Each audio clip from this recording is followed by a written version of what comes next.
Bueno, muy buenas noches con todos. Vamos a comenzar esta reunión de inversiones para el mercado asiático vinculado, en este caso ya saben, a nuestro para seguir. Vamos a continuar con nuestros instrumentos en mercado.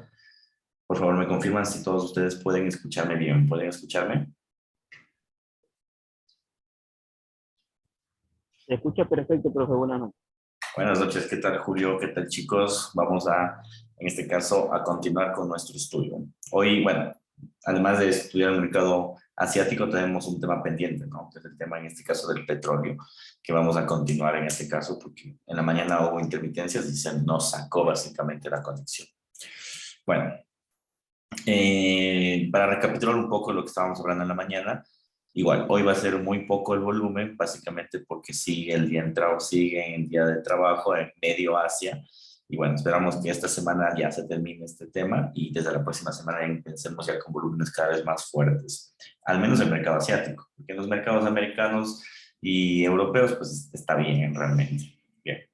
Entonces, ¿qué es lo que tenemos de noticias del día de hoy? Bueno, primero hablemos un poco sobre lo que está pasando en Estados Unidos, porque realmente eso importa todas las inversiones en el mundo. Bueno, lo que pasó hoy con bastante fortaleza fue el tema del aumento del tipo de interés y el discurso de la Reserva Federal. Entonces, ahorita les voy a notar justamente lo que estaba agitando los mercados con mucha exaltación. Básicamente, hoy se aumentó el tipo de interés. Se aumentó el tipo de interés en 0,5 puntos. Esto implica que la deuda se hace más costosa. Es decir, muchas de las personas, ustedes van a comenzar a ver que los mercados accionarios van a tener una fuerte caída en bolsa. ¿Por qué? Porque el tipo de interés, como habíamos hablado en ocasiones anteriores, lo que hace es que la inflación caiga. Es lo que hace el tipo de interés, que la inflación caiga. Y esta inflación que está cayendo, ¿sí? Hace que las empresas, en este caso, pues vendan menos, también en un cierto sentido, porque las personas pierden su poder adquisitivo. Y en ese sentido, pues los índices accionarios tienden a caer. Entonces, un aumento tan abrupto como el que estamos viendo ahora, no es más que una conclusión de que las caídas en bolsa van a ser mucho más fuertes. Hoy fue el inicio, pero a través del tiempo va a ser mucho más. Entonces vamos a encontrarnos probablemente en un cambio de tendencia de los índices accionarios, ¿sí? Y esto lo vamos a ver, bueno, mañana pensé que nos íbamos a reunir, pero lo vamos a reflejar mejor el día martes, cuando ustedes van a darse cuenta que muchas de las empresas han perdido su valor adquisitivo. De hecho, hoy en la mañana vimos el caso de Amazon. No sé si alguien recuerda que vimos que Amazon apareció con un menos 1,47% y dijimos que va a caer aún más. Ahora, ¿por qué se iba a dar esta situación? Por este fundamental, el tipo de interés, que se comunicó básicamente en la Reserva Federal, en la FOMC, que no hay recesión en el mundo y por eso es que se está aumentando de manera abrupta los tipos de interés y eso es de asustarse. ¿Por qué? Principalmente nosotros, lo que les explicaba ayer, ¿no? Bueno, nosotros en Ecuador tenemos una economía dolarizada, nosotros nos fundamentamos, tenemos una correlación directa con Estados Unidos.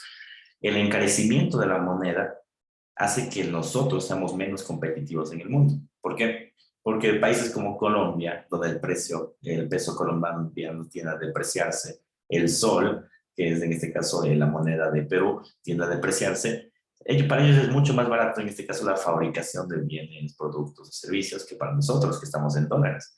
Entonces, un aumento de poder adquisitivo realmente frenaría, no de golpe, pero sí tendría un freno, en este caso la competitividad de nosotros como país.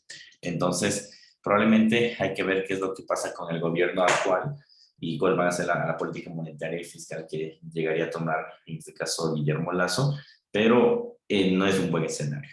No es un buen escenario el encarecimiento del dólar y la no recesión, porque de que existe recesión existe. Este mes mismo fue un mes bastante caótico y la inflación en los países, incluido el nuestro, ha venido pegándose con muchísima fuerza.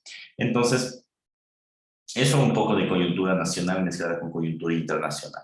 Ahora, ¿cómo afectaría esto a los mercados? Pues sencillo. Vamos a hacer un pequeño cuadro de correlaciones para que ustedes sepan más o menos cómo se va a mover el mercado durante este tiempo de tipos de intereses altos y recesión camuflada. Bueno, entonces aquí vamos a poner, aquí está, aumento de tipo de interés.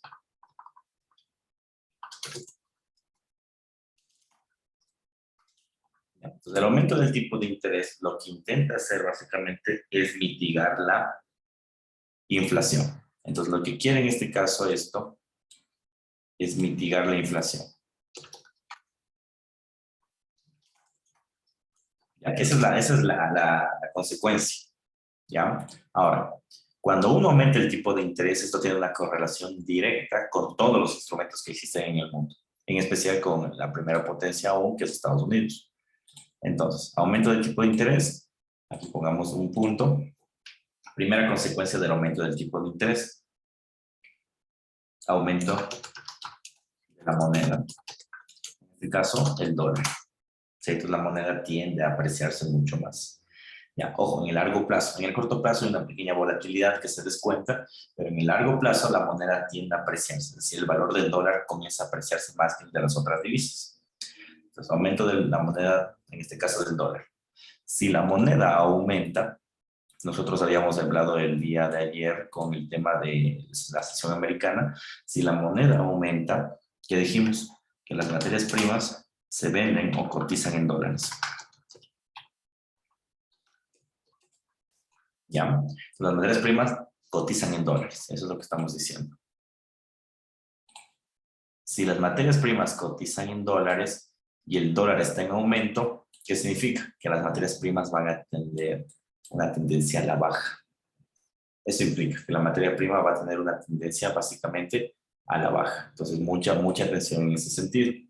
La materia prima va a tener una tendencia a la baja. Obviamente, no toda la materia prima, sino hay tipos de materias primas, ¿no? Hoy, ya martes, vimos que hay tipo energético, tipo de salud, tipo de alimentación, etcétera, ¿no? Pero la mayoría de materia prima cotiza a la baja. Ahora bien, algo que se va a venir afectado básicamente acá va a ser, ¿qué estamos diciendo? Que se mitiga la inflación. ¿Y qué dijimos justamente hoy? Que el petróleo, ¿sí? El petróleo es un buen dato de inflación. Y si tú vas en contra de la inflación, que es lo que estás diciendo, que el petróleo en el futuro, lo que tú estás haciendo es atacar a las reservas, al precio del petróleo. Si el petróleo va a tener una tendencia a la baja en los próximos meses.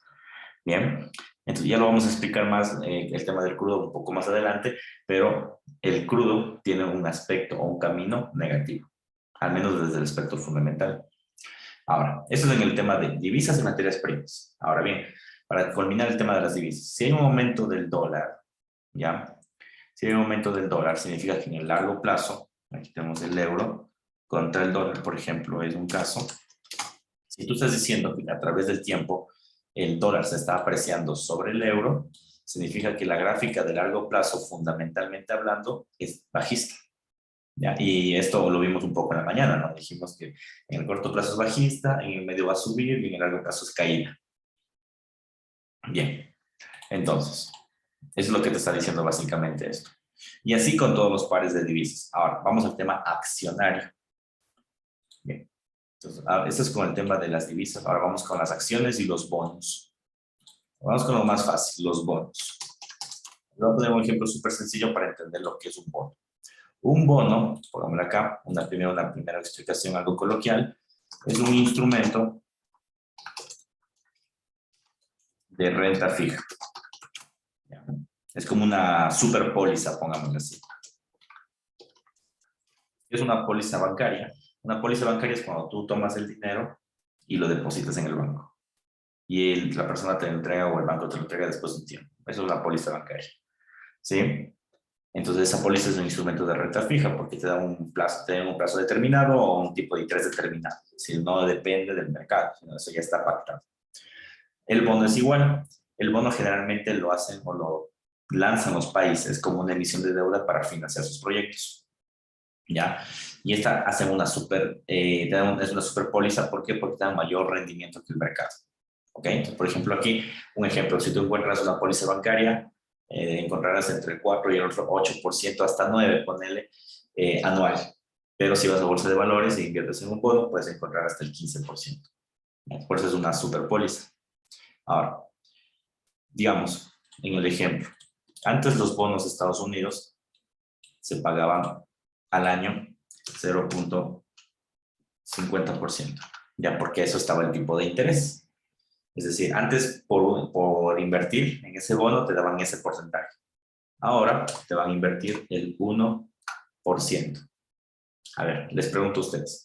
Si ustedes tienen un bono que les pagan el 0,5% y en junio te van a pagar o van a comenzar a ver bonos del 1%, ¿qué es lo que haces tú?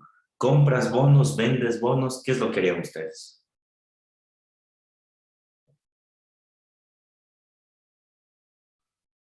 Compro los bonos. Ya, pero si tienes un bono del 5%, ¿qué harías? Es que si es que se va a elevar el precio, prefiero comprarle porque a futuro se va a elevar. Yo voy a ganar un Perfecto. poco más. Ya, muy buena precisión. Pero si tú ya tienes un bono del 0,5, ¿qué haces? Lo vende. Muy bien, perfecto. Si ya tienes, lo vendes y luego compras el otro. Ya, ese es el efecto que pasa en la bolsa de valores. Entonces, ¿cómo funciona? Los bonos van a tener esta gráfica, la gráfica lineal, y luego venden los bonos, es decir, cae el precio de los bonos y luego el precio del bono, como ya aumentó de precio, el de rendimiento sube. Entonces, ese es la gráfica del mercado de los bonos. ¿Ya?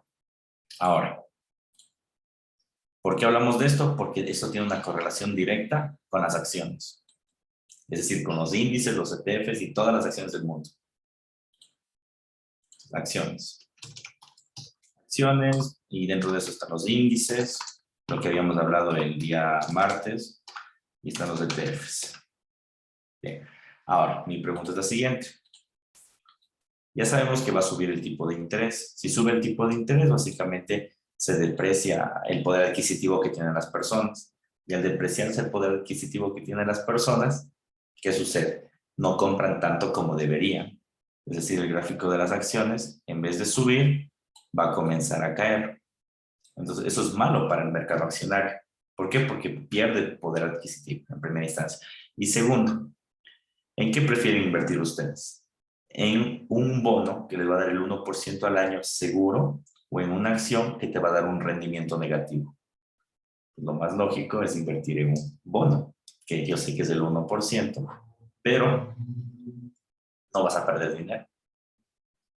Perder dinero en teoría, ¿no? Porque existe el tema de la inflación que es superior a los rendimientos. Pero si te fijas bien, es un doble efecto de caída.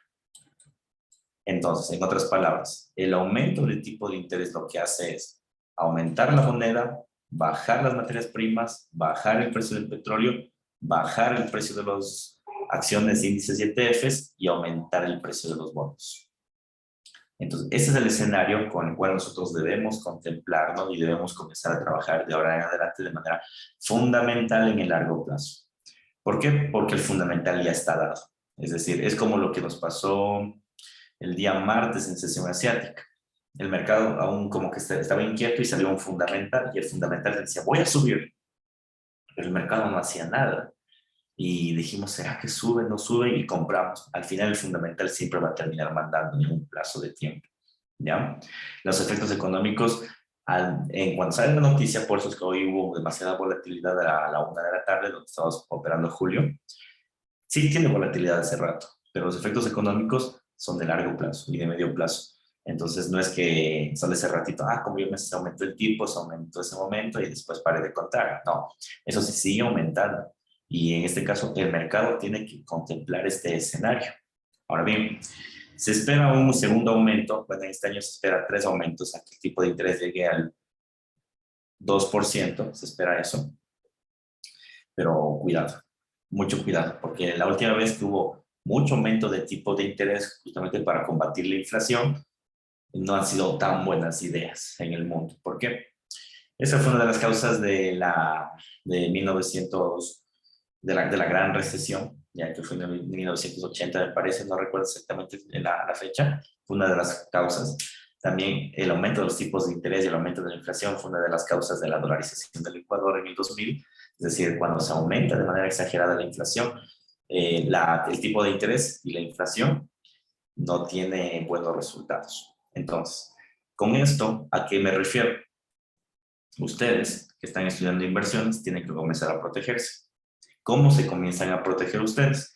Tienen que protegerse aquí desde el Ecuador. O sea, vamos a pisar un poco los pies sobre la tierra. Si tienen ustedes mucho poder adquisitivo, con mucho me refiero a un capital más allá de los $100,000, hay que comenzar a, lo que dicen todos los videos de YouTube y todas las personas, a guardar reservas de oro, ¿ya? Pero no vas a ir al banco, al central, y te van a decir, dame una reserva de oro y toma la plata. No. Existen casas de cambio internacionales que te permiten hacer eso. Es una manera de protegerse contra la inflación, que vamos a vivir en este momento. Y esta noticia es re importante, porque es un aviso de que ya es oficial, por decirlo así. ¿Ya? Pero si tienes eso, hazlo. Si no tienes, hay otras maneras. ¿Ya? Otra de las maneras en las que tú puedes, en este caso, protegerte es a través de penny stocks. ¿Qué es una penny stock? Una penny stock es una acción que vale centavos. Generalmente las acciones en el mercado valen dólares o valen miles de dólares o cientos de dólares. Por ejemplo, Amazon, $3,000, Facebook, 100 y pico, Google igual, 1,000 y pico. Ya, eso es una acción. Pero una penny stock, una acción que vale muy poquitos centavos, pero que, por ejemplo, 10 centavos, 20 centavos, 5 centavos, pero que trabajan en sectores estratégicos. Por ejemplo, una penny stock, hay una penny stock en Argentina que me gustaba tradear hace muchos años, que pertenecía a un casino. Entonces, esa acción valía 1 centavo, 2 centavos. Pero como trabajaba en un mercado, en este caso suntuario, y en esa época era la época de Macri, subió muchísimo. Y muchísimo me refiero a que valió 5 centavos. Pero imagínate, valía 2 centavos, a subir el 5 es más del 100% en un año. Entonces es muy bueno. Ya, tú tienes que comenzar a vincularte, en este caso, a sectores estratégicos. Por ejemplo, si decimos que va a haber un aumento del tipo de interés y eso va a terminar acrecentando el tema de los bonos, el tema de la moneda, etcétera, etcétera, ¿quién resguarda eso? Los banqueros. Entonces, un sector estratégico es el sector financiero bancario. ¿Ya? Entonces, hay que comenzar a comprar acciones fuertes o penny stocks de sectores bancarios. Y uno aquí en el Ecuador tiene una oportunidad enorme de hacer eso. ¿Ya? ¿Por qué? Porque aquí nosotros, en la mayoría de nuestro sector, se fundamenta en 3 momentos. Primero, sector financiero bancario, sector servicios y sector agrícola. Son los 3 sectores que existen por excelencia aquí en el país. ¿Ya? ¿Cuál es el que va a tener un fuerte crecimiento estos años con esta noticia y con todas las noticias que se van a venir adelante? Es el sector financiero bancario. En otras palabras, comprar Banco Guayaquil, Banco Pichincha, Banco Produbanco, que es el banco de la producción. ¿Por qué son acciones penny stock? Por ejemplo, Banco Guayaquil es una acción que estaba valiendo hace un año 40 centavos y que entregó sus dividendos al final en $1.20. Entonces es un crecimiento más del 1%. Ahora bien, ¿les digo vayan y compren en este momento? No. ¿Por qué? Porque el mercado accionario ecuatoriano no se mueve así. El mercado accionario ecuatoriano se mueve de esta manera. Mucha atención. Vamos a poner una línea del tiempo. ¿Ya? Entonces en esta línea del tiempo tenemos enero, febrero, marzo, abril, mayo, junio, julio, agosto, septiembre, octubre, ampliamos un poquito más,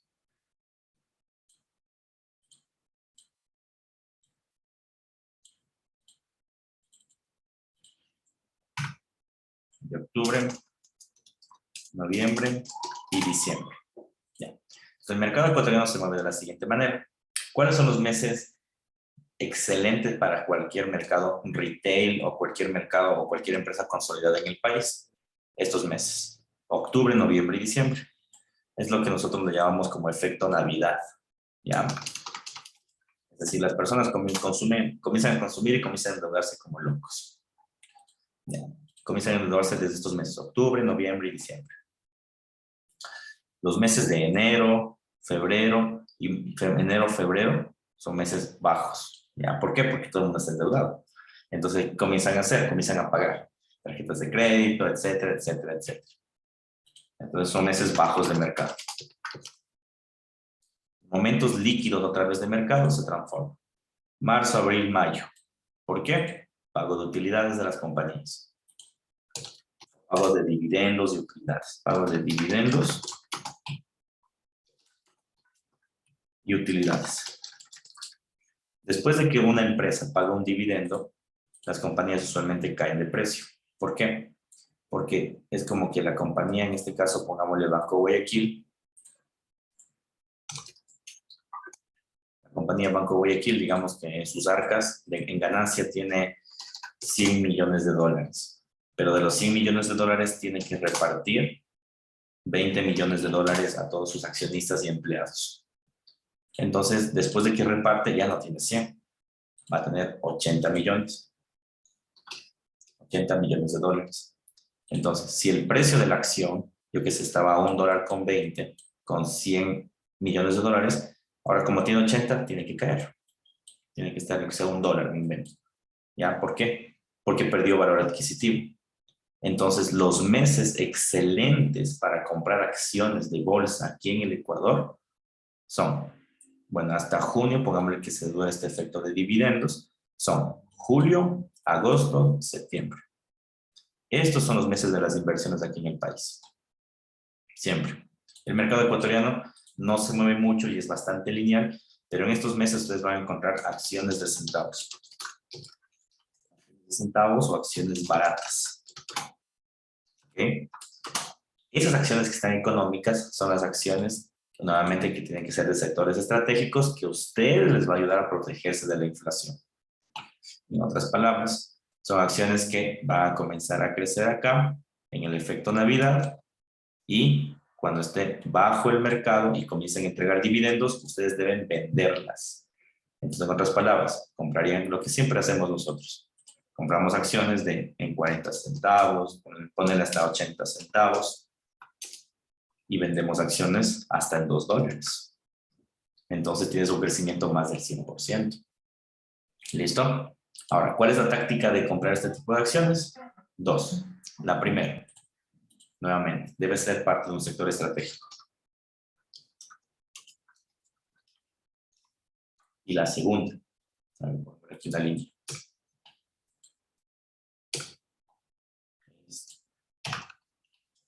Estratégico. Ya. Debe ser parte de un sector estratégico. Y la segunda, lo que vimos el primer día de clases, mitigar costos. Es decir, encontrar acciones baratas y que el corredor de bolsa no te cobre mucho dinero. Ahora bien, el otro mes vamos a preparar una clase exclusiva para hacer portafolios de acciones, ¿ok? El otro mes vamos a hacer una clase exclusiva para portafolios de acciones para prepararnos para este mes, para estos meses fuertes. Ya como el otro mes ya es julio, entonces lo que vamos a hacer es prepararnos para estos meses fuertes y les voy a decir con exactitud qué tipo de acciones tienen. Pero de momento, las acciones que les puedo comenzar yo a recomendar, porque son acciones en las que yo invierto, son sectores financieros, es decir, Banco Guayaquil, Banco Produbanco, la Bolsa de Valores de Quito y la Bolsa de Valores de Guayaquil. Esas son las 4 ganadoras. Nunca vas a perder en esas acciones, porque siempre tienen precios baratos y tienden a subir bastante. ¿Ok? Pero como les menciono, esto es parte de la explicación de lo que pasó hoy en tipos de interés y cómo nos afecta a nosotros como ecuatorianos y cómo podemos protegernos ante estos eventos inflacionarios. Ahora bien, lo que siempre se pregunta, ¿yo puedo en este caso mensualizar mis dividendos por las acciones? La respuesta es no. Aquí en el Ecuador la legislación no lo permite.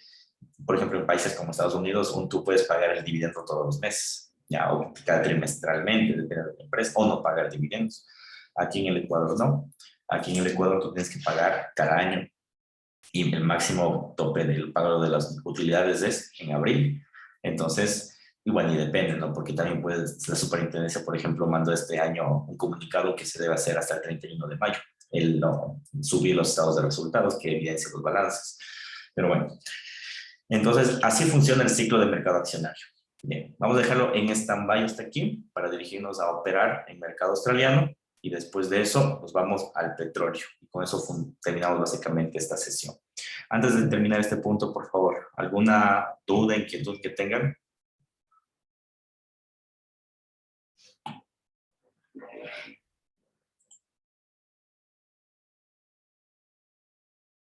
Ya, perfecto. Muy bien. Entonces, continuamos. Borramos esto. Vamos al mercado accionario. Bueno, antes del mercado accionario, nuevamente, calendario económico, aquí. Estamos a 18 minutos de la balanza comercial. ¿Qué es la balanza comercial? Básicamente es las exportaciones menos las importaciones. ¿Y qué dijimos que la balanza comercial componía? Básicamente aportaba el Producto Interno Bruto. ¿Ok? Entonces, puede ser favorable en este caso o desfavorable. Es una noticia de bajas estrellas. Entonces, lo que vamos a hacer es ver cómo el mercado reacciona con una noticia tan baja. O sea, no hay noticias fuertes realmente en este momento.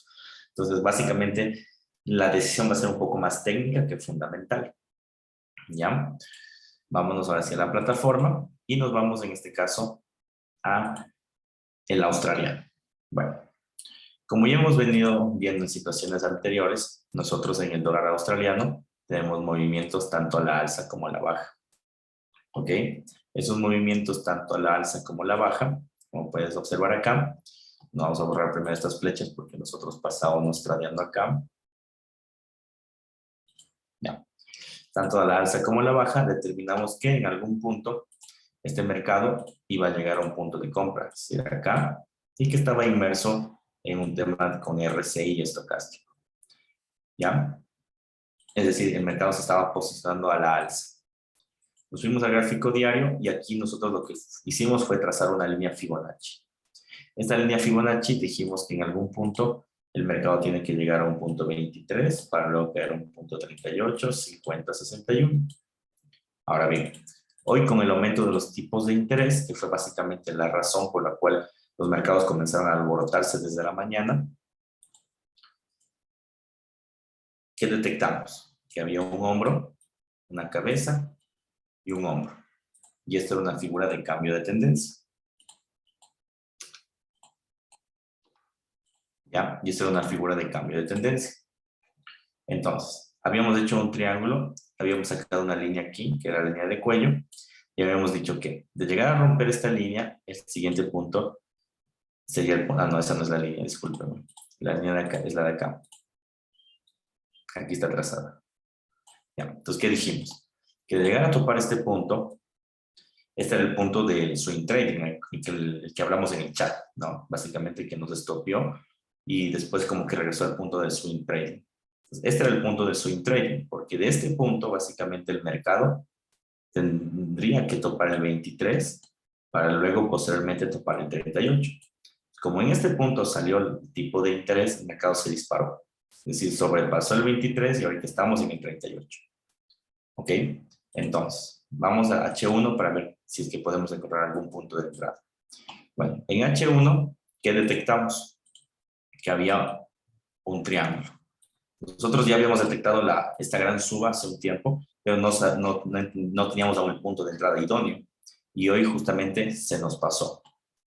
Entonces, ¿qué es lo que vamos a hacer en este momento? Básicamente es generar una reentrada en el swing trading, pero vamos a hacer antes de eso una línea de tendencia para determinar cómo sería esta reentrada.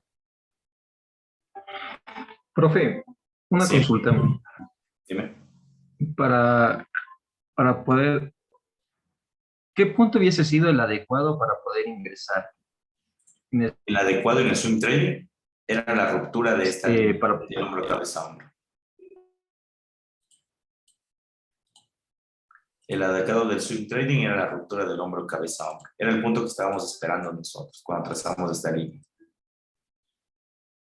Esa línea de aquí era el adecuado.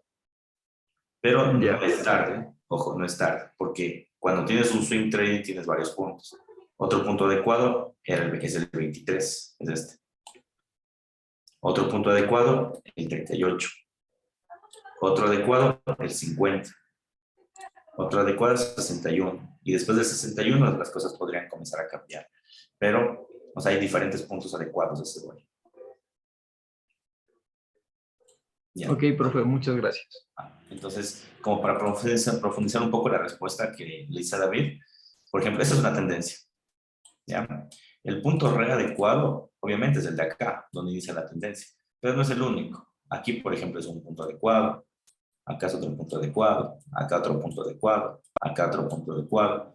¿Ya? Entonces, lo mismo pasa acá. Entonces, el mercado está cambiando la tendencia y ahorita vamos a hacer la línea de tendencia, pero hay varios puntos adecuados. Entonces, ahorita vamos acá.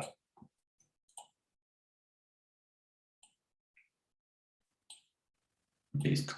Ahorita estamos trazando el nuevo cambio de tendencia.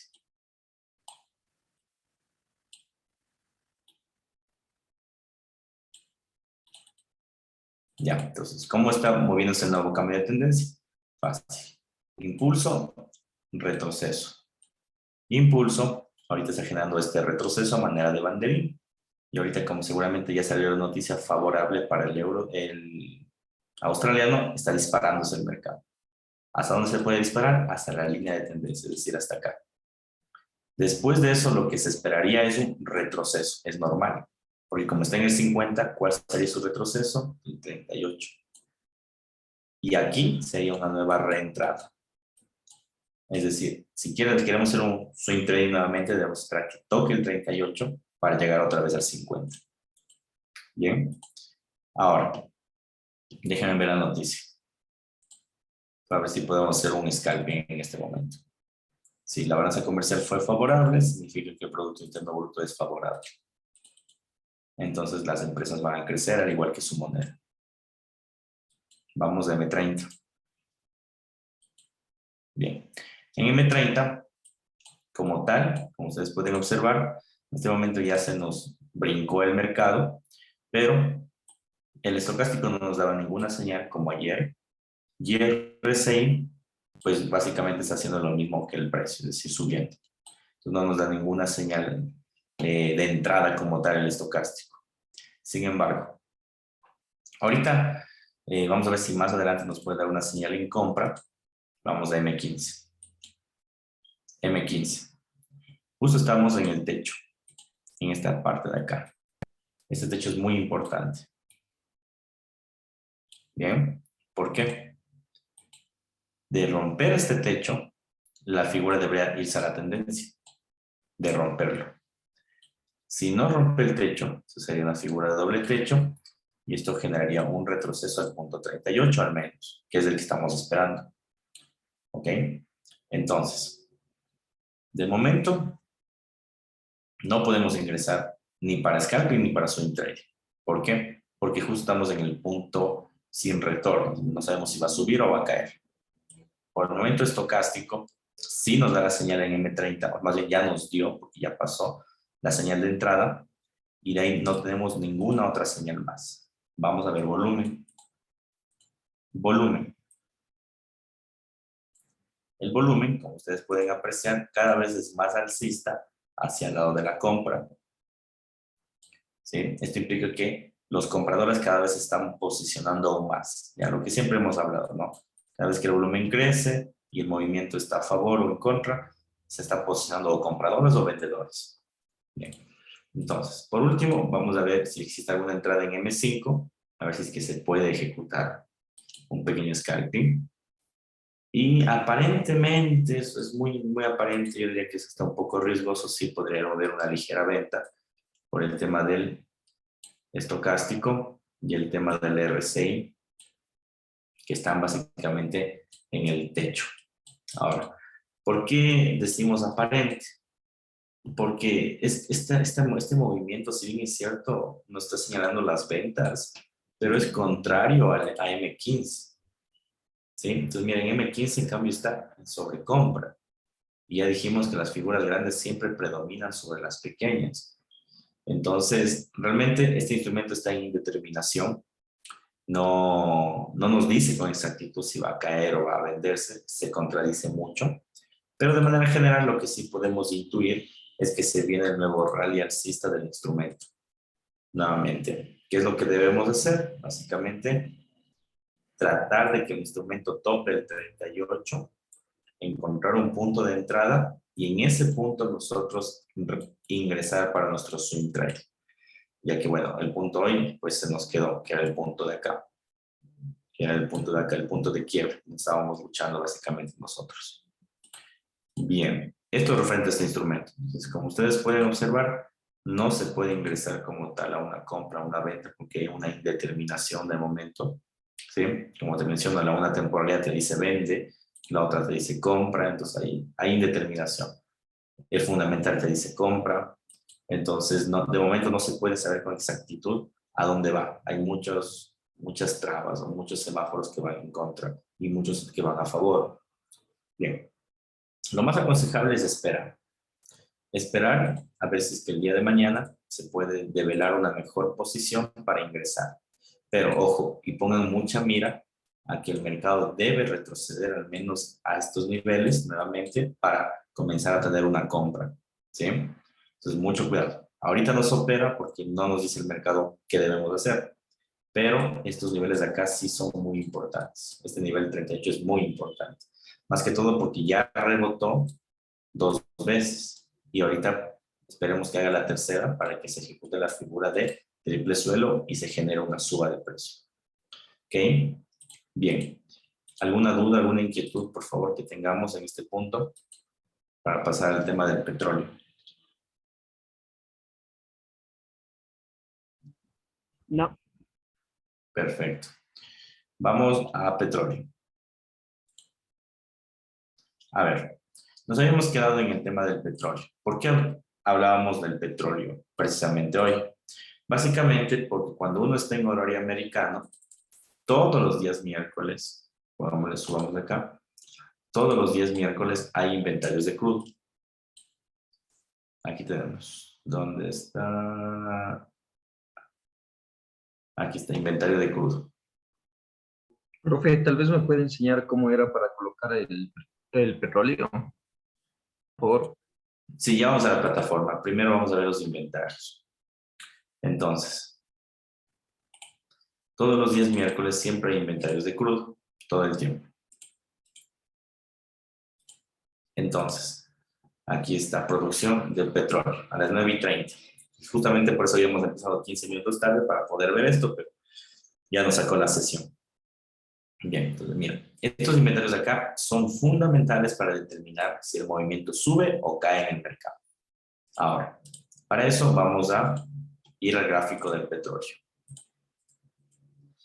Bien, entonces, para ingresar al gráfico del petróleo es sencillo. Lo que tenemos que hacer es lo siguiente. Bien, nos vamos donde dice esta cajita de símbolos. Bien, y en esta cajita de símbolos, aquí nos sale, ¿no? CFDs, y aquí está, ¿no? Cash, Spot Metal, futuros. En futuros amplías y te sale todo el tipo de futuros que existen, ¿no? Commodities, metales preciosos, índices o energía. Estamos en energía. Entonces, mira aquí, inventario de futuro del petróleo. Entonces hay dos, el mini y el futuro. Siempre elige el futuro, el grande, no el mini. Le das un clic acá y pones aceptar. Listo. Entonces aquí viene la primera precaución.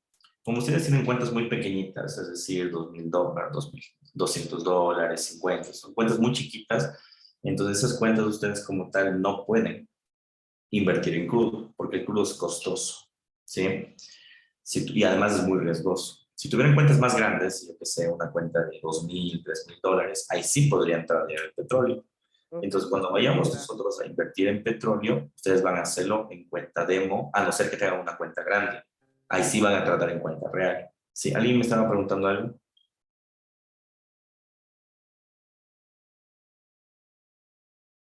Bueno, entonces, eso es lo primero. Ahora bien, para entender el petróleo, porque es uno de los instrumentos más volátiles que existen en el mercado, nosotros tenemos que entender cómo funciona el fundamento. Entonces, el fundamento, como les decía, el petróleo se mueve en función de la oferta y la demanda que existieron. Ah, estaba cantando por ahí. Bien, entonces tiene dos fundamentales principales. Sí, o dos fundamentos importantes. Y nos habíamos quedado justo acá. El primer fundamento es lo que nosotros llamamos como los países productores o exportadores de petróleo. Entonces, ¿qué son estos países productores o exportadores de petróleo? Son países, en este caso es un conjunto de países, un gremio de países que determinan cuántos barriles van a producir en el mundo. Esos son los países productores y exportadores de petróleo. Entonces, como ellos determinan la oferta, básicamente, ¿qué están determinando? Si el mercado sube o el mercado cae. Eso significa que determinar la producción del mundo. ¿Ok? Ahora bien, OPEP. Esta producción mundial, ojo, esta producción mundial también se puede ver, en este caso, afectada por otros países. Por ejemplo, Rusia. Ahora ya sabemos que en este caso el tema del petróleo ruso, el gas ruso es bien importante para Europa. Y esto siempre se supo, pero se destapó a nivel mundial por el tema de la guerra y las restricciones. Otro país importante es Estados Unidos. Entonces, Estados Unidos tiene una de las reservas federales más grandes del mundo, solo que ellos utilizan una técnica especial para sacar este petróleo. Ellos no utilizan los tanques de perforación normales como nosotros lo hacemos. Ellos utilizan lo que se llama el fracking petrolero.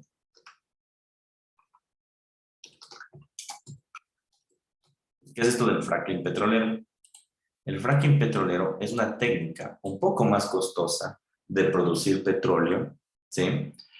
Que se fundamenta básicamente en la extracción de agua y de rocas, ¿sí? Entonces, cuando ustedes están en este caso incursionando en el tema del petróleo, deben tomar en cuenta estos fundamentales. Los países productores de petróleo y cuántos petróleos van a producir. El petróleo ruso y el petróleo estadounidense. Ahora, ¿por qué no hablamos del petróleo de Arabia Saudita?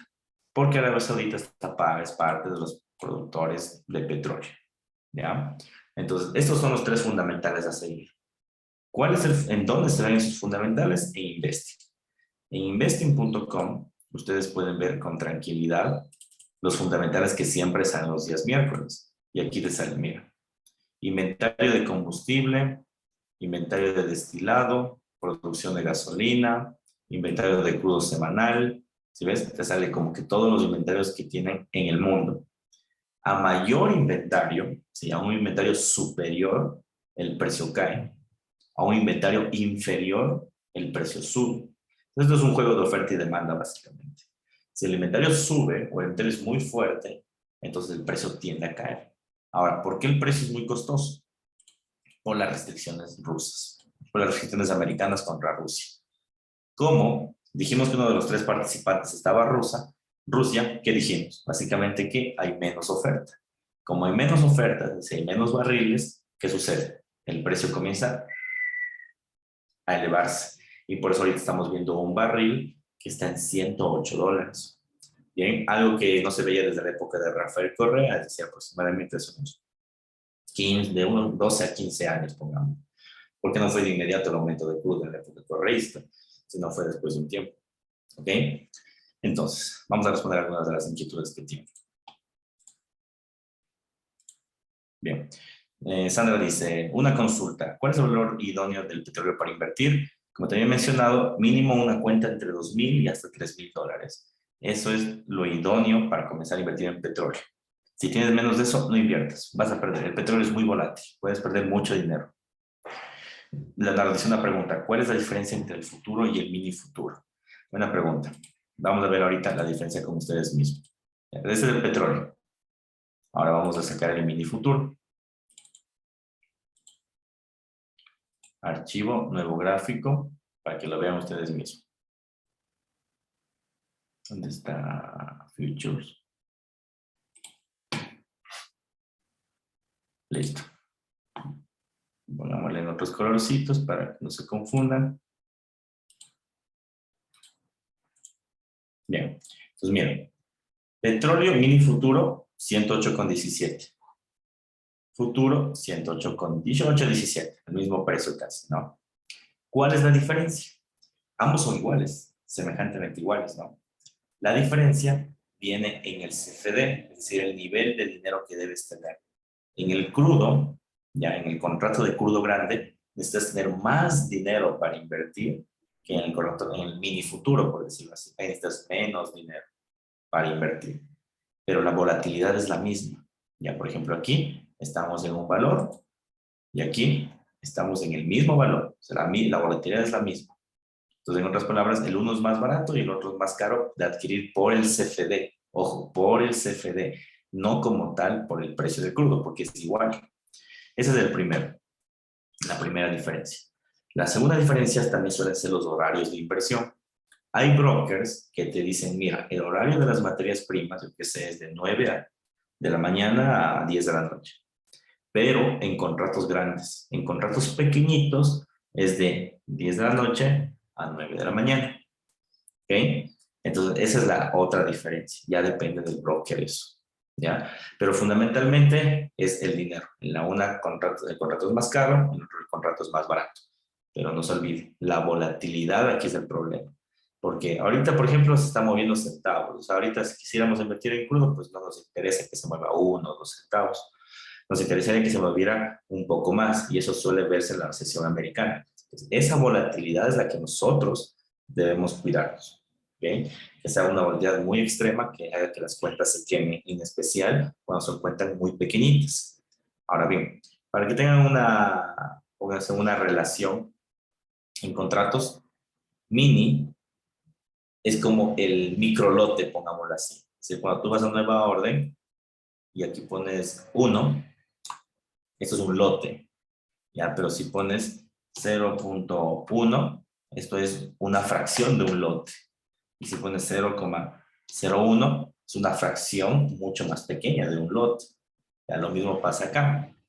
Tú tienes aquí un petróleo un poco más costoso, ¿ya? Es decir, un lote más grande, mientras que en el mini tienes un lote más pequeño. Pero de ahí el precio es exactamente igual. ¿Ok? La volatilidad es el problema. ¿Alguna otra duda, por favor? O sea que en cuentas pequeñas sí podríamos operar el mini. Sí pueden comprar el mini en cuentas pequeñas, pero nuevamente el problema es la volatilidad. Ya. ¿Sí? ¿Alguna otra duda, por favor?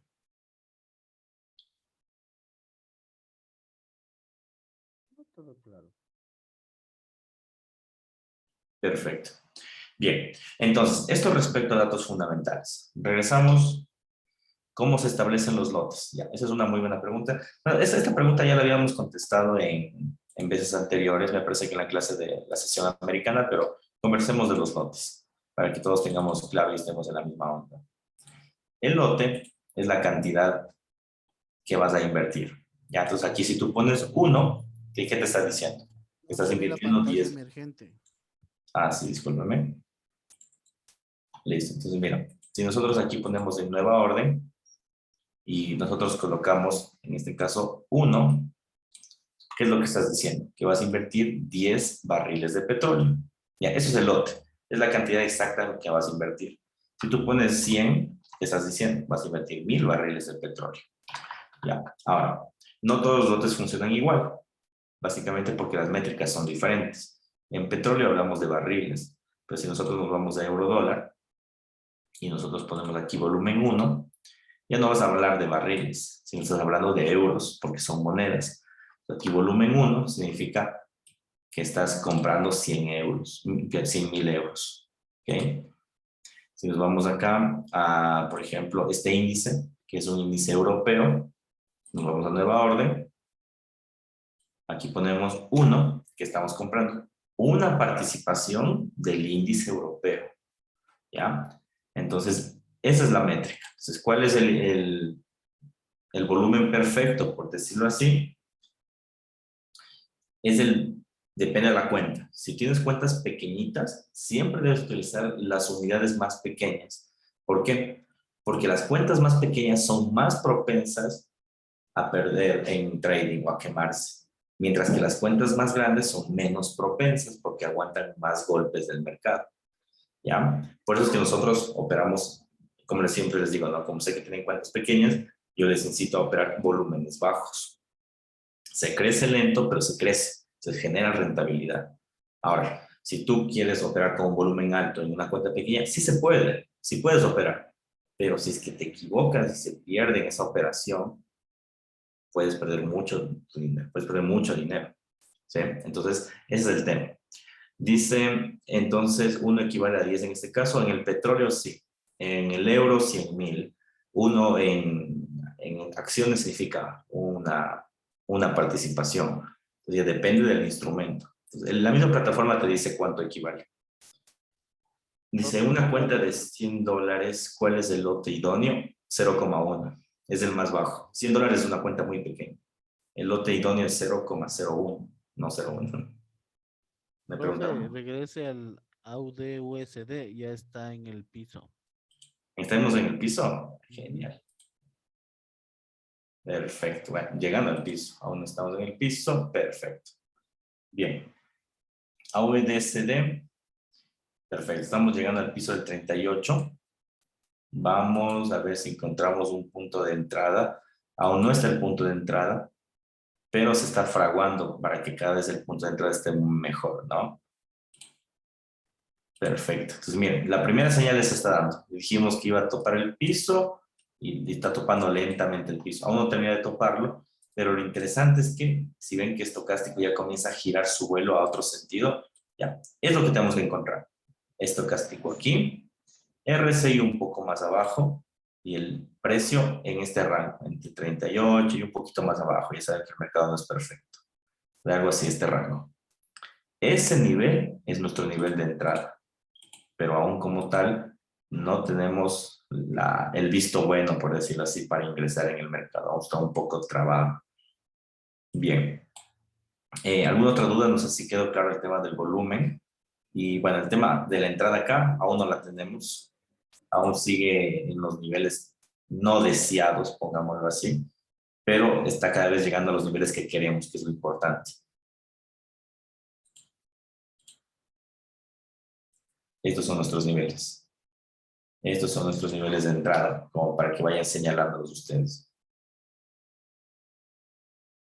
Bien. ¿Alguna otra duda, por favor, que tengan? Y así no, para ir culminando esta sesión, que ha estado un poco más teórica que práctica. Los volúmenes han estado muy bajos hoy. Perfecto.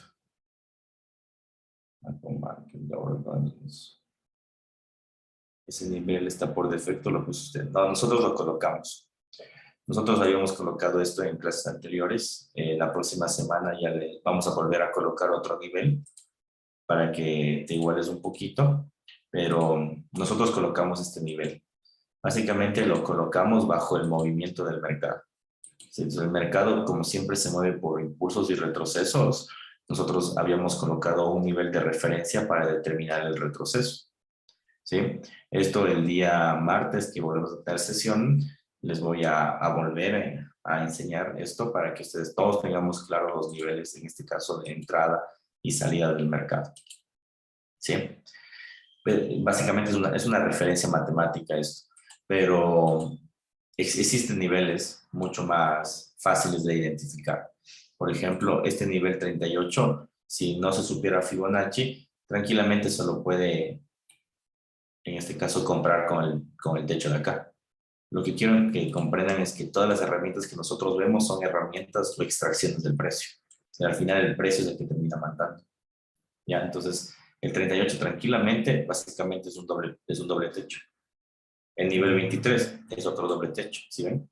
23 toca el techo. 38 toca el techo. Entonces, todos los niveles Fibonacci o todos los niveles matemáticos, al final su fundamento es el precio. O sea, no es que son herramientas que si no las sabes no se puede invertir. No, simplemente son herramientas un poco más específicas, pero que te señalan la misma cosa. Es como estocástico. Estocástico que te señala los puntos de sobreventa y los puntos de sobrecompra. Pero eso tranquilamente se puede verificar con dobles pisos y dobles techos. Por ejemplo, ahorita estocástico queremos que llegue a un punto de sobreventa.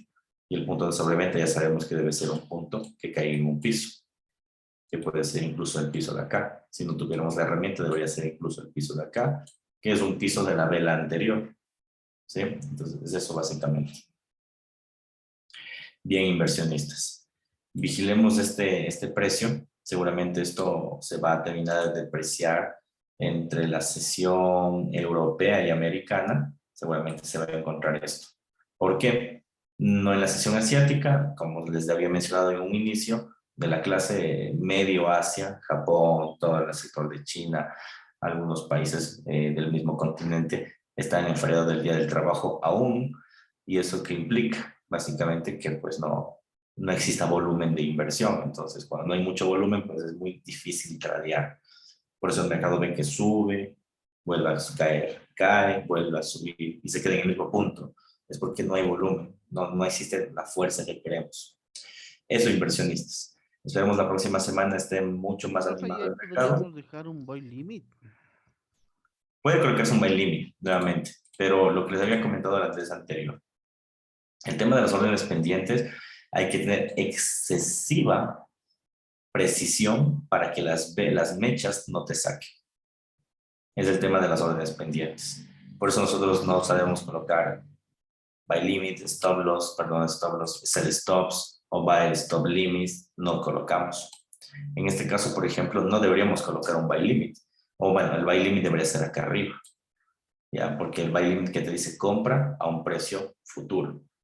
¿Ya? Nosotros lo que podríamos colocar aquí es una posición contraria, un sell limit debería ser. ¿Sí? Se vende al límite, perdón, un buy limit.